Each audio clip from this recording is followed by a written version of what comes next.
In 1972, a certain Norwegian designer set out to solve a problem. His name is Peter Opsvik, and thanks to his groundbreaking chair, Tripp Trapp, children were no longer stuck like this.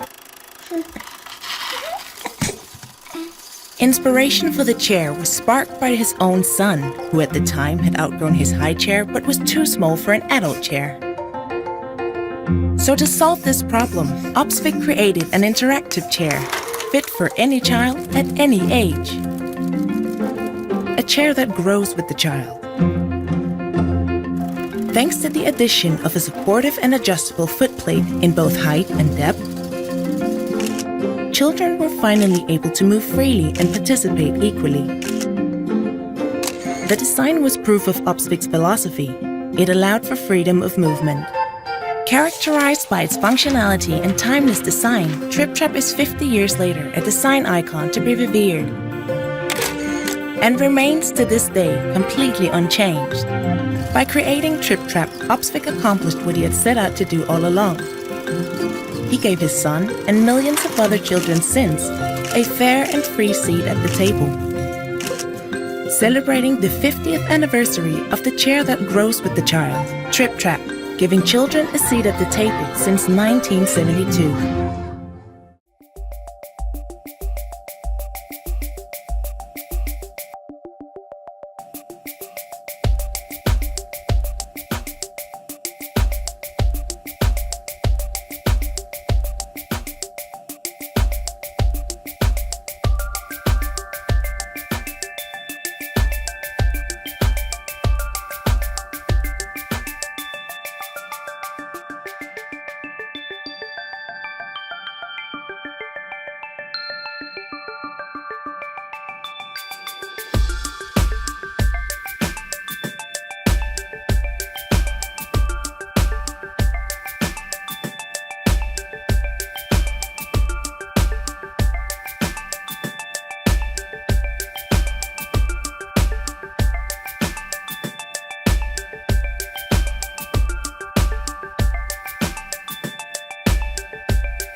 I'm sitting here on this Tripp Trapp chair. This has become sort of a mascot of our exhibition, Century of the Child, Growing by Design 1900 to 2000. And this is a chair that literally grows with the child. It was created by the Norwegian industrial designer Peter Opsvik, who saw how his son at 4 years old was really struggling to find a place at their own family dining table. He was too small for a standard adult chair and too big for his high chair. When I in 1972 started to design the Tripp Trapp chair, I was drawing all sizes of people with their elbows at the tabletop level. And since our elbows and lower back are at the same level, the chair's backrest could be permanently fixed. I needed just two pieces to be adjustable, the seat and the footboard. And they were adjustable in both height and depth. The number one criteria for having comfort while sitting is the ability to move and change posture. It's the feet that control most of our movements, also when we are seated. This is why it is important to have a broad and solid foot support adjusted at the correct height. Peter explained to us that the name of the chair came from the Norwegian telling of the three billy goats gruff, that the goats crossing the bridge, when you tell that story to a child, you would make the sound trip, trap, trip, trap, trip, trap. The result is this very popular and successful product, which we use here in MoMA's Cafe 2. And here at the exhibition, visitors can come and see what it's like to sit in a conventional dining chair and the Tripp Trapp chair, and just how they feel being back in that position.